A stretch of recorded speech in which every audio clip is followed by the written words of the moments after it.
आखिरकार जाते जाते जो बाइडेन कुछ बड़ा तोहफा भारत को देते जा रहे हैं। हालांकि इस तोहफे की उम्मीद नहीं थी और ऐसा लगा नहीं था कि जो बाइडेन की तरफ से भारत को इतना बड़ा कुछ मिलने वाला है, पर देखने को मिल रहा है कि एकदम से चीजें यहाँ पर बदली हैं। खैर, अब हुआ क्या है, दरअसल आप सभी को पता है कि जैक सुलिवन भारत आए थे और भारत आने के बाद इन्होंने कई बड़े ऐलान किए हैं। इन सब के बाद 26 साल बाद भारत को आखिरकार अमेरिका ने एक बड़ा फायदा दिया है। जियोपॉलिटिक्स में बहुत कुछ चल रहा है, हमेशा की तरह जानने को मिलेगा बहुत कुछ। आइए जानते हैं इन खबरों को विस्तार से। साल 2008 ये भारत और अमेरिका के रिलेशन में एक बहुत ही बड़ा मोड़ था। ये वो समय था जब जॉर्ज डब्ल्यू बुश और भारत के पूर्व पीएम मनमोहन सिंह इनके बीच में एक एग्रीमेंट हुआ था। ये एग्रीमेंट उस समय का सबसे दमदार एग्रीमेंट था। भारत उस समय इकोनॉमिक रिफॉर्म कर रहा था और जब इकोनॉमिक रिफॉर्म कर रहा था तब भारत को बहुत ज्यादा जरूरत महसूस हुई ऊर्जा, और इसके लिए उनको टेक्नोलॉजी भी चाहिए थे। तो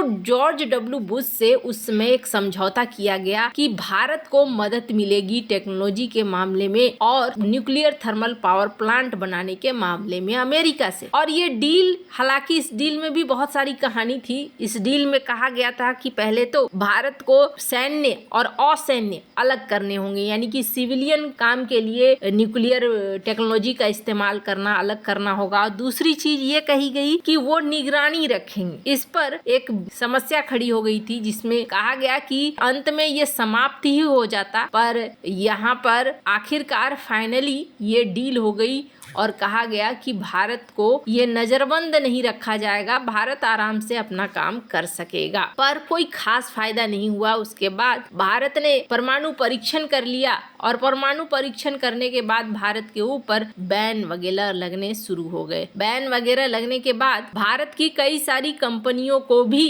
बैन में डाल दिया गया और भारत को वो टेक्नोलॉजी कभी नहीं मिली जो टेक्नोलॉजी भारत चाहता था। ऐसे में भारत की जो परियोजना थी वो परियोजना धीरे धीरे बढ़ती ही चली गई और परियोजना का टाइमिंग भी बढ़ता चला गया। 2025 तक जो सोचा था भारत ने वो अब 2030 तक बात हो गई। इन्होंने कहा कि भारत ने एनपीटी भी साइन करके नहीं रखा है, ऐसे में भारत को हम बहुत ज्यादा मदद नहीं कर सकते हैं। पर अब अमेरिका के साथ भारत के बढ़ते रिश्तों के बीच में एक अच्छी खबर आई है। भारत दौरे पर आए अमेरिकी राष्ट्रीय सुरक्षा सलाहकार का कहना है कि पोखरण परीक्षण के बाद जो पाबंदियां लगाई गई थी उन्हें हटाया जाएगा और अमेरिका की ओर से ये ऐलान भारत के लिए एक गुड न्यूज है। इसके अलावा दोनों देशों के बीच परमाणु करार भी भविष्य में हो सकेंगे। मई 1998 में भारत ने पोखरण परमाणु परीक्षण किया था, जिससे भड़के अमेरिका ने भारत के कई असैन्य परमाणु कंपनियों पर पाबंदियां लगा दी थी, जिन्हें अब हटाया जाएगा। ये इसलिए भी अहम है क्योंकि अमेरिका ने पाकिस्तान की कई परमाणु कंपनियों पर बैन लगाया था। ये कहा था कि वह एक ऐसी मिसाइल तैयार करने में जुटा है जो सीधे अमेरिका तक को टारगेट कर सकता है। इस पर पाकिस्तान का कहना था कि अमेरिकी दावा झूठा है, उसके खिलाफ गलत कार्रवाई की गई है। यही नहीं, भारत की ओर से इशारा करते हुए पाकिस्तान ने कहा था कि यदि ऐसे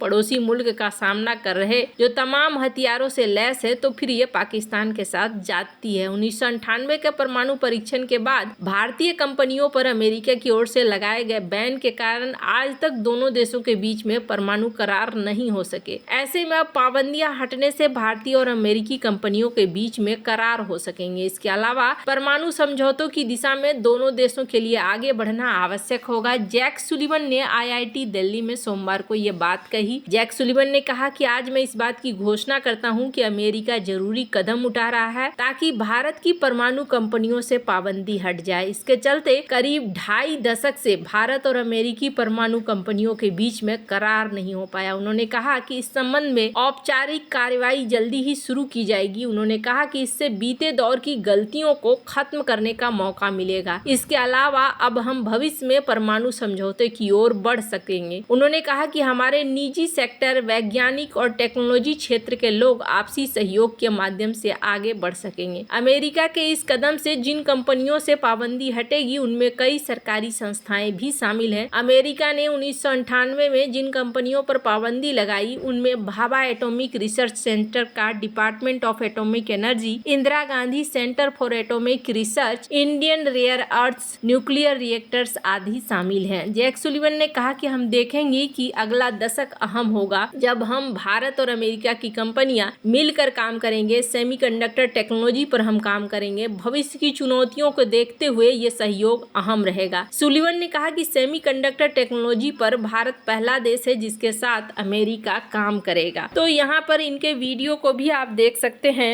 जिसमें यहाँ पर देखने को मिल रहा है। हालांकि भारत के साथ ये आगे बढ़ना चाहते हैं और ये कहीं न कहीं भारत के लिए भी अच्छा है। हालांकि फिलहाल के लिए देखा जा रहा है कि भारत की प्रतिभाओं को भी डोनाल्ड ट्रंप अपने देश के अंदर शामिल करना चाहते हैं। हालांकि जो नियम है थोड़े कड़े जरूर हुए हैं। इन नियमों के तहत जो नया नियम है H1B का, उसके तहत आप समझ लीजिए कि बहुत ही जरूरी और बहुत ही महत्वपूर्ण लोगों को ही यहाँ पर H1B का सुविधा मिलेगा जो उनके लिए जरूरी हो। अमेरिका ने जो नई नीतियां बनानी शुरू की है वो इस तरीके की है कि उन्हें अपने देश के फायदे के अनुसार चलना है। उन्हें देश में अगर लग रहा है कि हाँ हमें इस पॉलिसी के तहत, अब एक मौका ऐसा भी आया था साल 2000 में जब अमेरिका में अफरा तफरी मच गई थी और कहा तक गया था कि साल 2000 में सबसे बड़ी समस्या आएगी और समस्या ये आएगी